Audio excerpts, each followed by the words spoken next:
Buenas tardes a todos, bienvenidos una noche más al ciclo de conferencias Ciudades Romanas de Hispania. En esta ocasión tenemos a la profesora Carmen Aranegui de la Universidad de Valencia, que nos hablará de la ciudad de Saguntum. La profesora Aranegui es una de las figuras clave de la arqueología española en los últimos decenios. Fue catedrática de arqueología de la Universidad de Valencia, donde aún es profesora emérita. Destacan todos sus proyectos arqueológicos, tanto en la ciudad de Saguntum, de las que nos hablará hoy, como en la necrópolis de Cabezo Lucero, incluso el proyecto internacional en Lixus. De su larga trayectoria da buena fe los más de 100 publicaciones científicas que avalan lo que acabamos de decir. Y también queremos destacar sobre todo su vocación científica hacia la sociedad a través de grandes exposiciones de las que ha sido comisaria, como Marco Antonio, rey de los Tartesos, o los íberos, príncipes de Occidente. Actualmente está muy involucrada en las líneas de investigación en torno a la arqueología de género, especialmente referida a la cultura ibérica a través de la iconografía de las llamadas damas. Seguro que disfrutaremos de una nueva espléndida conferencia de parte de la profesora Carmen Aranegui, con quien les dejamos. Agradezco al Museo Nacional de Arte Romano y a su directora, la doctora Trinidad Nogales, que me haya permitido participar en este segundo ciclo de Ciudades de la Tarraconense. En mi caso les voy a hablar de Sagunto, que es una ciudad litoral situada en el punto de unión de la vía de la costa y de la salida del área aragonesa hacia el Mediterráneo. El antiguo río Udiva es el que forma su límite septentrional y el abanico aluvial que construye este río en su desembocadura dota a la ciudad de posibilidades portuarias, lo cual es muy importante porque así pasó a ser la fortaleza norte del Golfo de Valencia, que es una extensa costa baja. El pasado histórico de Sagunto ha estado siempre presente porque el número de citas de los autores clásicos es muy abundante a lo largo de toda la historia de Roma.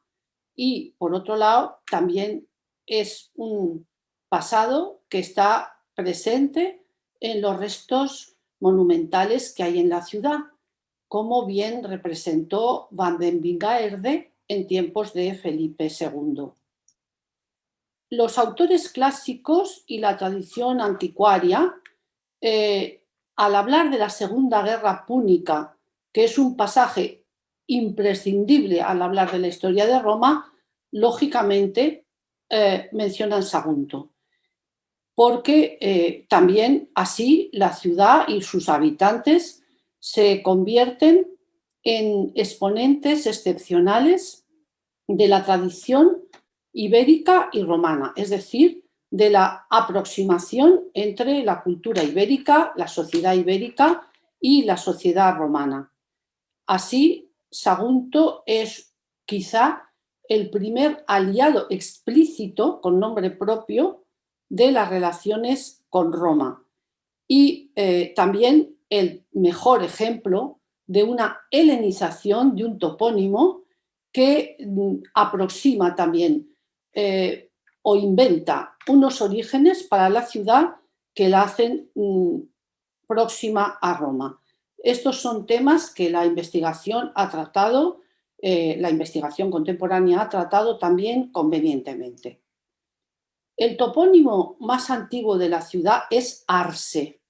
Así nos lo indican las monedas que con patrones de acuñaciones de plata de la dracma, patrones de la dracma, tienen en el reverso el nombre de esta ciudad completo o, digamos, abreviado.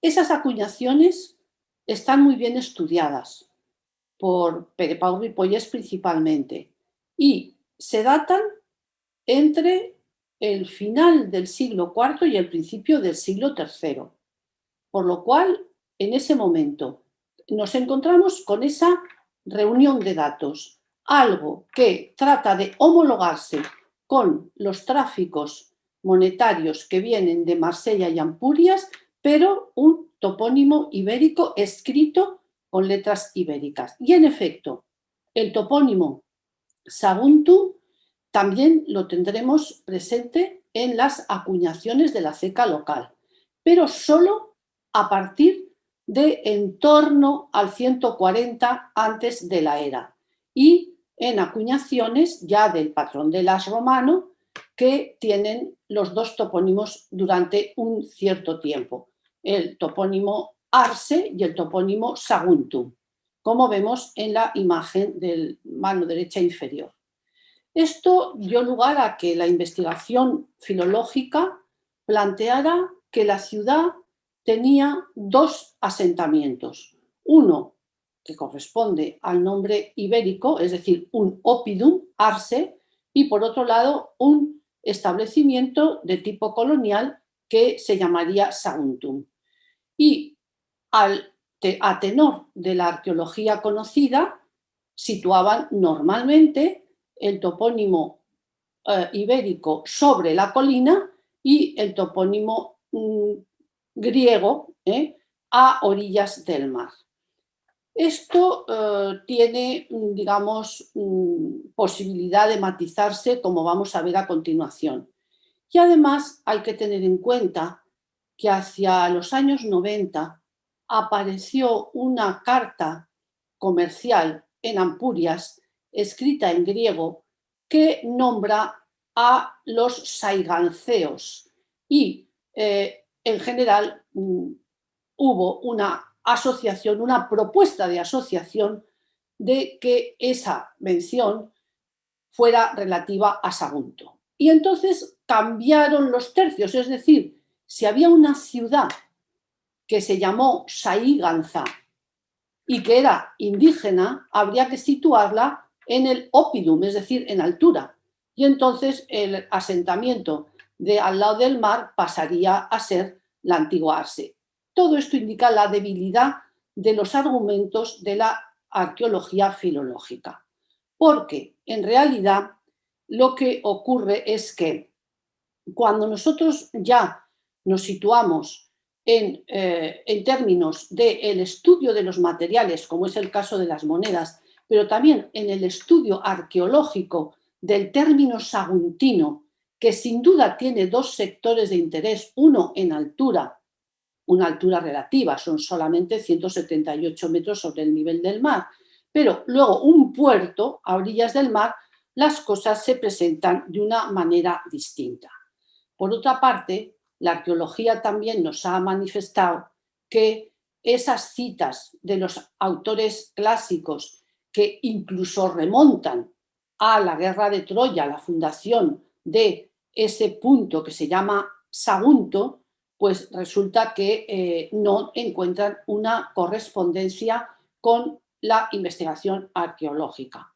Tampoco encuentra una correspondencia con la investigación arqueológica la existencia de templos dedicados tanto a Afrodita como a Artemis. Por lo tanto, hay que ver que hay que entender los términos de la investigación y de las citas, sobre todo de la investigación de base filológica, en relación a la justificación de la Segunda Guerra Púnica, que tiene que ver con, digamos, la legitimidad que tuvo Roma para desencadenar o llevar a cabo la ruptura de hostilidades de la Segunda Guerra Púnica.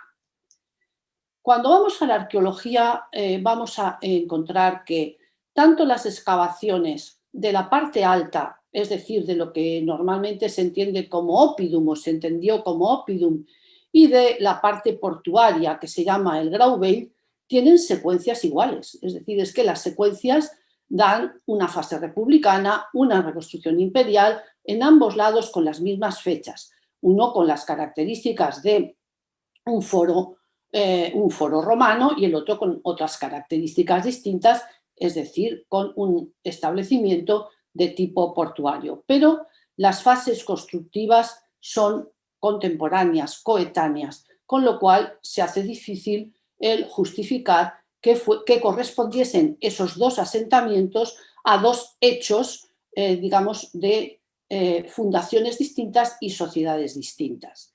Y es más, si vamos a estudiar los flujos comerciales que tienen lugar en ambos establecimientos, el oppidum y el establecimiento costero, los flujos comerciales que les afectan, tenemos otra razón para igualarlos, porque en los siglos IV y III, Sagunto, en los productos, los bienes que le llegan por mar, los bienes que le llegan por importación, presenta un volumen importante y mayoritario de bienes que proceden del ámbito cartaginés, de Ibiza y del ámbito del Estrecho.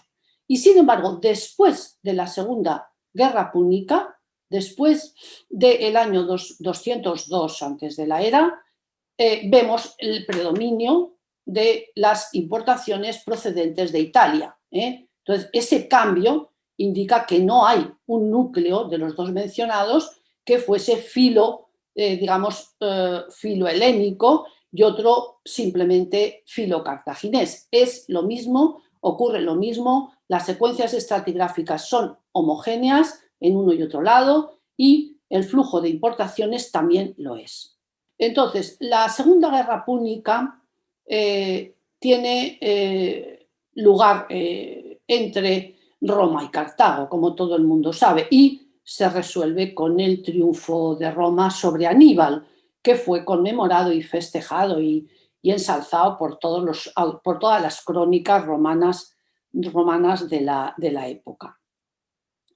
En cuanto a lo que puede aportar la arqueología que hemos realizado ya durante casi los últimos 40 años, podemos añadir un hecho que tiene un cierto interés, porque no voy a relacionar los episodios de la Segunda Guerra Púnica.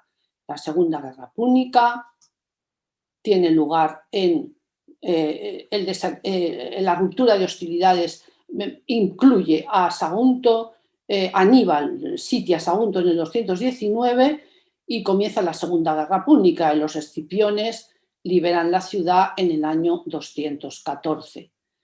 Es interesante que ya vean en esta foto aérea cómo la cima del castillo de Sagunto está articulada en dos sectores. Uno, que lo vemos más al fondo, es el sector occidental y luego hay una vaguada que conecta con el otro sector, que es el sector oriental, que lo vemos, digamos, en un primer plano. Pues bien, la muralla del sector ibérico hemos visto mediante excavaciones recientes que fue demolida. Y fue demolida y en los niveles de destrucción de esa muralla ibérica que está señalada con la flecha, han aparecido volardos de catapulta y elementos de destrucción violenta. Y luego aparece una reconstrucción. Pero en este caso sí que podríamos compaginar la información de Livio con los hechos que ocurrieron en Sagunto. Se dice que Sagunto, el oppidum ibérico, tenía unas murallas que no estaban hechas con cemento, que no estaban trabadas con cemento y que fueron demolidas para el hecho de la conquista o la toma de la ciudad por Aníbal. Aquí tendríamos ese punto, que es el punto de la demolición, y luego en unos colores más claros la reconstrucción de ese paramento, siempre situado en la parte ibérica, en el sector occidental del castillo de Sagunto. O sea, que veríamos que hay esa demolición, pero luego nos vamos a trasladar a la zona oriental, porque al mismo tiempo que se reconstruye esa muralla que había estado atacada del sector ibérico, vemos un fenómeno muy interesante que aparece en la zona oriental.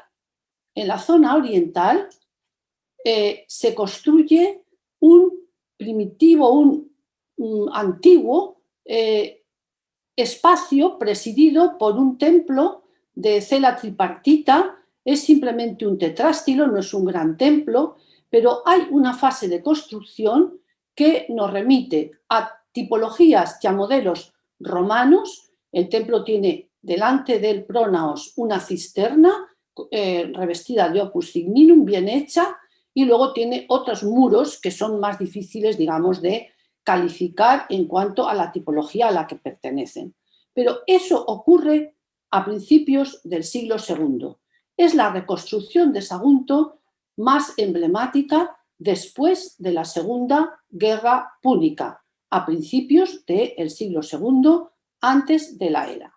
Y entonces ahí sí que podríamos decir que además se suman a este tipo de estructura pública, de una intervención arquitectónica de carácter público, la presencia en un saquelum de una serie de estatuillas de bronce que estudió González Simancas y que son importadas, no son hechas localmente, algunas están hechas mediante la fundición en hueco, en las que vemos aparecer un cortejo báquico romano, una representación de Hércules romana, una representación de Baco y también, con posibilidad, una representación de Marte y quizá una representación de Venus. En cualquier caso, aunque las identificaciones son claras, porque el cortejo báquico está clarísimo, Hércules también y Dionisos Baco también, en definitiva, aquí tendríamos un apoyo mayor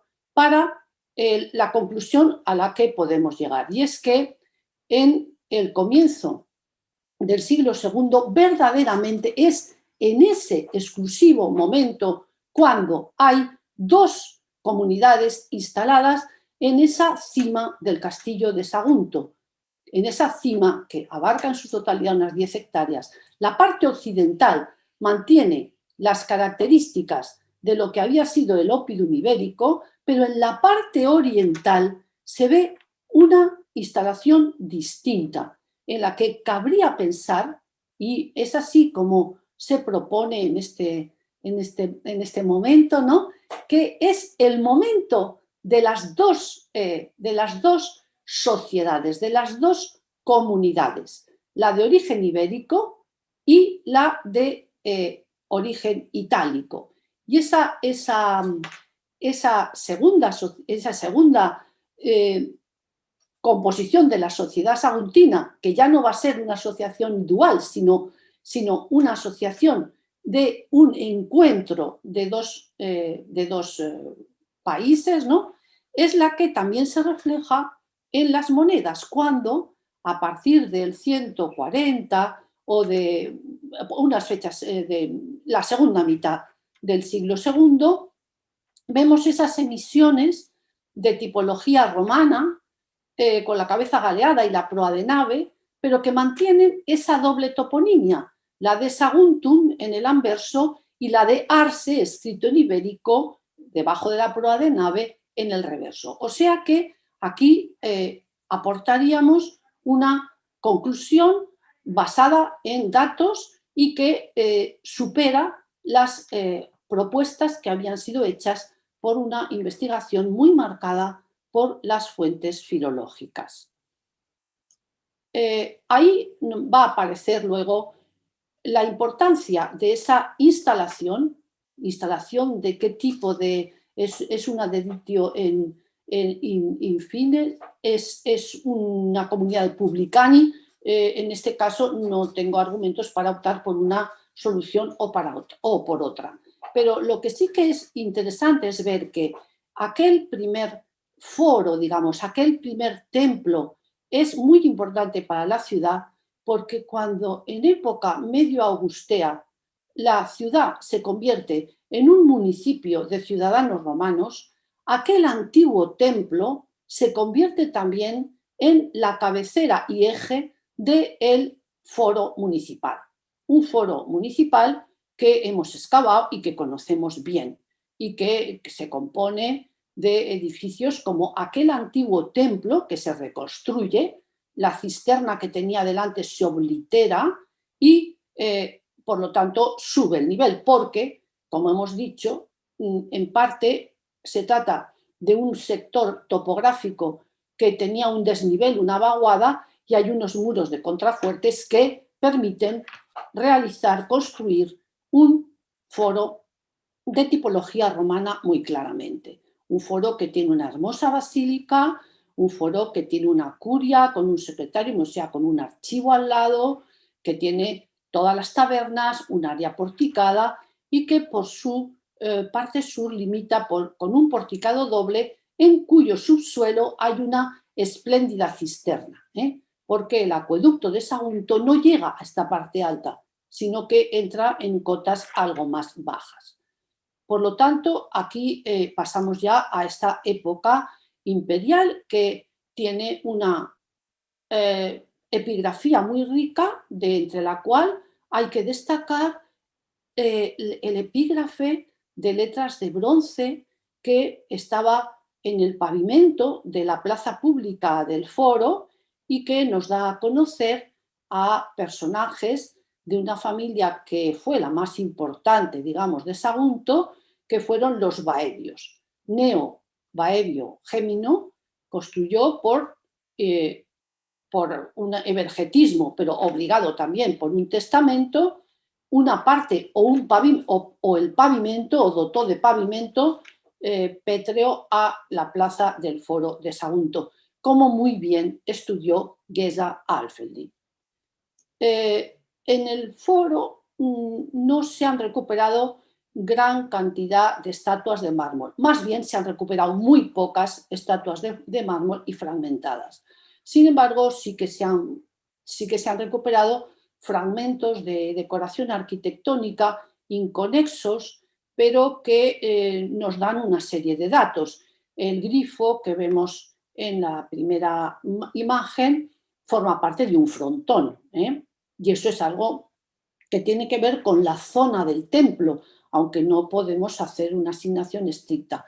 Y luego vemos otra serie de fragmentos que son en realidad fragmentos menores y entre los cuales hay un alto relieve que representa a un personaje que parece ir vestido con la toga, aunque luce en su hombro la fíbula anular ibérica, en esa combinación que es característica de la historia de Sagunto.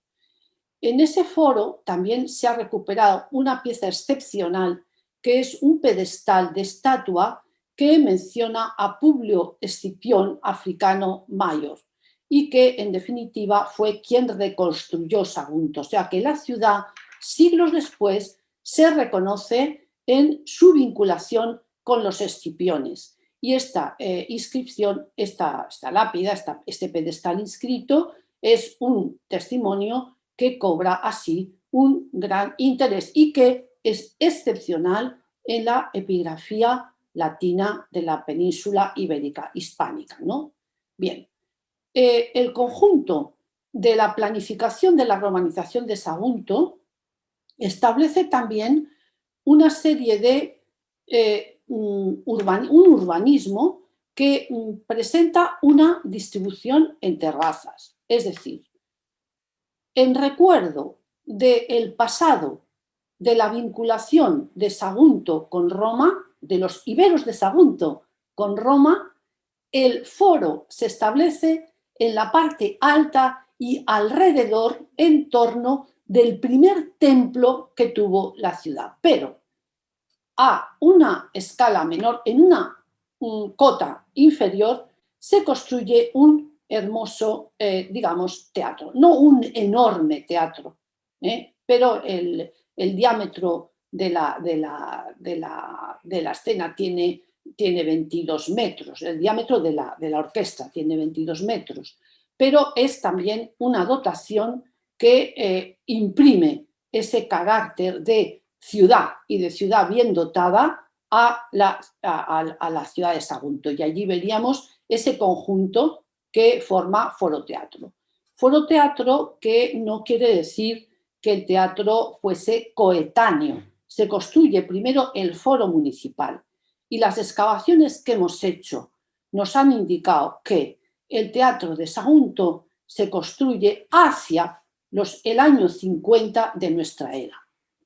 También nos ha permitido ver la modulación de este teatro. Es un teatro que cuenta con las gradas de la orquesta, con una cavea articulada en 3 alturas, como es bastante habitual, y con una escena con unas escenas semicirculares, con tres escenas semicirculares que están bien representadas. También las excavaciones nos indicaron que a finales del siglo II este teatro se amplió, y entonces es cuando hay que situar la cripta insuma cavea y las gradas que aparecen en la parte superior de la primitiva cavea. Y también el espacio central, que está concebido como un altar insuma cavea, como ocurre en otros teatros bien estudiados. El abandono de este teatro lo datamos en el siglo IV, aunque no su demolición. Siguió siempre en pie, siempre estuvo ahí, a veces utilizado como si fuese un espacio para defender o fortalecer o evitar los ataques a la parte elevada de la ciudad. Pero en su época romana tendríamos una fase inicial hacia el 50, una ampliación considerable en el siglo II y un abandono en el siglo IV. Aquí también habría que hacer alguna alusión a la reconstrucción, principalmente de la escena y de parte de la cavea del Teatro de Sagunto, que ha permitido el disfrute de ese espacio por parte de los ciudadanos y la celebración de festivales de verano que siguen con éxito desde los años 90 hasta la actualidad y que han alcanzado una popularidad que es aceptada por la población. Bien. Sin embargo, el urbanismo de Sagunto prosigue y tiene el tercer punto a considerar en el circo romano. El circo romano nos va a dar la ampliación del ámbito saguntino hacia el siglo II de la era. Es de esa época. Y se sitúa extramuros. Y hay que decir que se conoce gracias en parte a la investigación de Bru y Vidal, porque en los años 60 del siglo XX fueron autorizadas las construcciones, o sea, se hizo un suelo edificable y hoy está lleno de edificios de pisos, con lo cual ahí hay que remontarse a la documentación importante que hay sobre Sagunto, y el plano de Laborde es el que nos da esa claridad de esa perspectiva de la ciudad, que tiene 3 grandes monumentos que nos dan esa urbanización en terrazas, que nada tiene que ver con las plantas campamentales. Es una urbanización de tipo helenístico, es una urbanización que a escala mucho mayor también se aplicó a Tárraco. Esas ciudades que van descendiendo hacia el río en este caso o hacia el mar en el caso de Tárraco. Bien.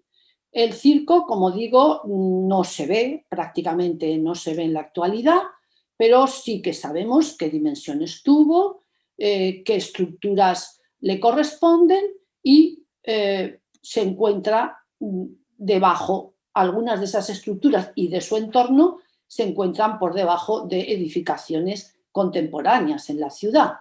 Pero bueno, es un elemento que nos completa esa secuencia que tiene un cierto raigambre, una cierta alcurnia, ¿no?, en lo que es el urbanismo de la ciudad, que no se traduce en los materiales empleados en la construcción, porque Sagunto no tiene edificaciones hechas con mármoles importados. Es una ciudad de caliza, estucada y pintada, pero escasamente es una ciudad de mármol. Y eso es aplicable a la arquitectura y a la epigrafía, ¿eh? O sea que hay que situarla en unas inversiones que tienen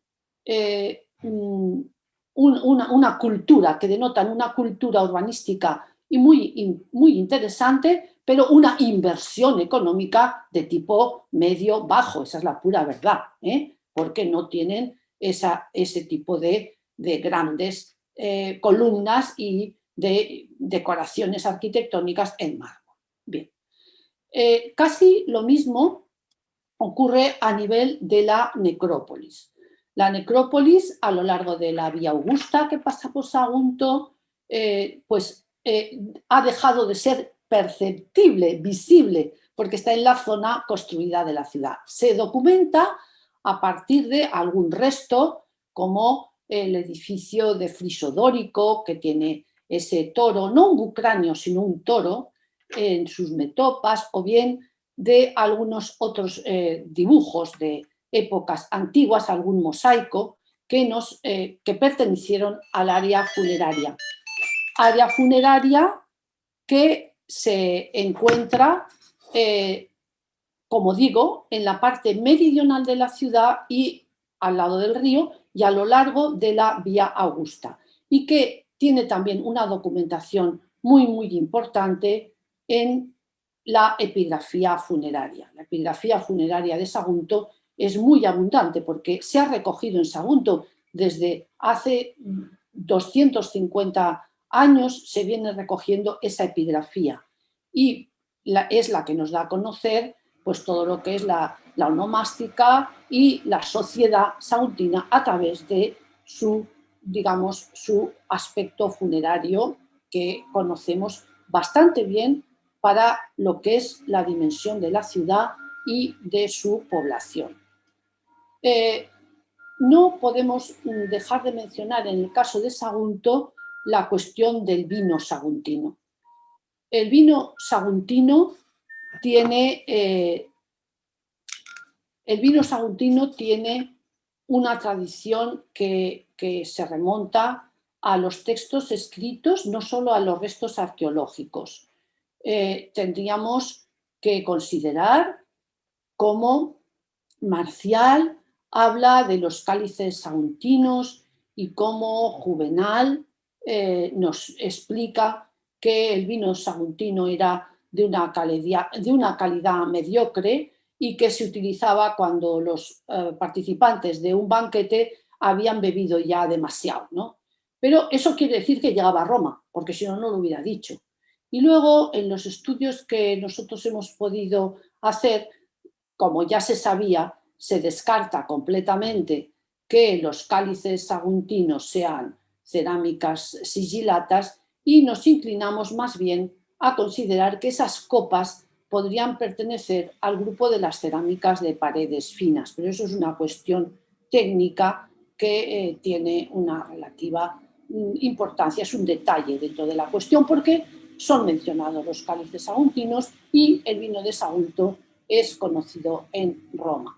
También el estudio de las ánforas ha sido muy importante porque nos ha dado a conocer la fabricación de ánforas Dressel 2.4 que, una vez identificadas como saguntinas por sí mismas, por las pastas cerámicas, pero también por sus centros de fabricación y muy fundamentalmente por sus marcas impresas, pues nos han permitido ver cómo hay un comercio que llega al sur de Francia, que atraviesa Francia, que sale hacia Britania, que llega también a Roma y que llega también a la zona del Estrecho. O sea que hay una circulación comercial del vino de Arce, de Sagunto, perdón, así como del vinagre, que es tan importante, que es también muy importante, que nos da ese tipo de certidumbre. Hay un vino saguntino como hay otros vinos tarraconenses igualmente importantes o quizá más importantes. Es bastante interesante todo lo que se refiere al estudio de la centuriación, que los trabajos de María Jesús Ortega, de Orengo y de Palet han podido confirmar para el área saguntina. El área saguntina tiene una centuriación amplia y, por otro lado, bien, como digo, estudiada con metodología moderna. La última es la que he citado.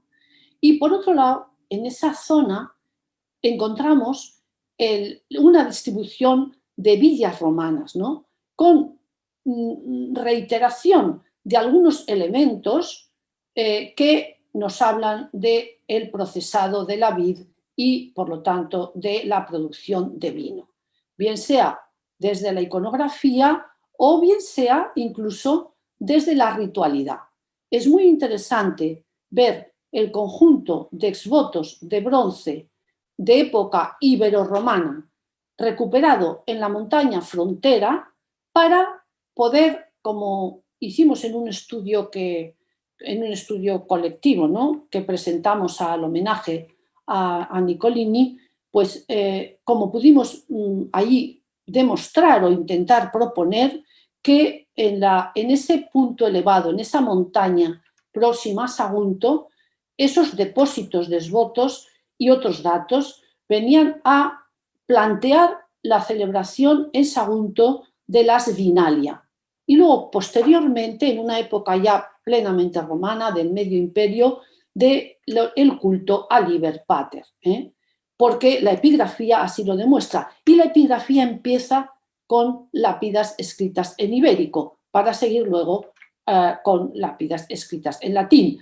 Y las representaciones son también interesantes, ¿no?, con esos personajes heroicos, desnudos, que pertenecen al mundo de la sacralidad, y luego los oferentes que llevan el pallium y que están siempre con una copa en la mano, que se ve regular porque estas imágenes son pequeñas, pero que es así, y que se distinguen por sus distintas coronas. Es curioso el ver la corona estrellada, la corona torreada. Son distintos personajes, todos de una misma época. En esa época también hay que tener en cuenta que el puerto de Sagunto sigue vivo, y el puerto de Sagunto tiene sus principales activos el movimiento de ánforas, el movimiento de productos envasados en ánforas. Hemos estudiado, no tan bien como hubiéramos querido, la arqueología subacuática, pero hay una concentración de hallazgos en torno a lo que es este punto del Grauvell, que es el puerto de Sagunto, que nos da toda la cronología que se observa también en la parte elevada y en la parte terrestre del puerto. O sea, la arqueología subacuática como un factor importante y deseablemente, digamos, nos hubiera gustado trabajar más en este campo, pero no ha sido posible, entre otras cosas por la ampliación del puerto actual de Sagunto. Pero bien, también sabemos que el puerto de Sagunto permanece hasta el puerto romano y prerromano de Sagunto, ibérico y luego romano de Sagunto, permanece activo hasta el siglo VI y que luego realmente es un espacio abandonado, también porque en esa época posterior al siglo VI el movimiento de la navegación de altura, del comercio de larga distancia decrece enormemente, ¿no? Con lo cual yo creo que aquí tendríamos que tener ese punto de vista, la correlación de los yacimientos y de los hechos que tienen un aspecto urbanístico, tienen un aspecto social y tienen también un aspecto del entorno de la ciudad y todo lo que pueda favorecer, completar esas hipótesis planteadas desde muy antiguo para la investigación de una ciudad que siempre ha estado presente en el estudio de la arqueología y de la historia romana hispánica. Con todo, hay que decir que los saguntinos no destacan ni a nivel provincial ni a nivel estatal. No destacan quiere decir que no se generan genealogías, familias que pasen del nivel municipal a un nivel, digamos, provincial o a un nivel metropolitano. Y, por lo tanto, tienen esa característica, no dan una serie de personajes o personalidades que eleven el cursus y pasen a tener una importancia fuera de Sagunto. Sin embargo, hay un detalle que no es menor, es simbólico, pero sí que tiene que ver con el reconocer esa tradición saguntina federada a Roma, fiel a Roma y a sus intereses. Y es que Sagunto es la única ciudad fuera de Italia que cuenta con un magisterio de salios, con un colegio de salios. Ya en la época de las excavaciones de Conyngham, que fueron en el siglo XVII, no, XVIII, ya en ese momento se recogieron inscripciones que mencionan a pontífices salios y a maestros, a magíster y pontífices y, en fin, entre los cuales destaca la familia Baevia y la familia de los Fabios. Esa es una distinción que es única porque tampoco es común en Italia, donde solo 7 ciudades tienen este sacerdocio, que es el de los antiguos guerreros itálicos, que a veces se asocian a Marte, pero que es una distinción honorífica, pero que tiene un valor de tipo ritual y religioso, pero no un valor de promoción de personalidades concretas hacia cargos que les, digamos, eleven por encima del nivel municipal. Bien, aquí tenemos un togado procedente del área del Teatro de Sagunto, que se conserva en el museo local. Es una de las pocas esculturas de mármol que han perseverado, porque realmente hay muy pocas. Y por otro lado, yo creo que con este resumen he cumplido el objetivo de esta comunicación sobre Sagunto y les agradezco su atención y la atención del Museo Nacional de Arte Romano.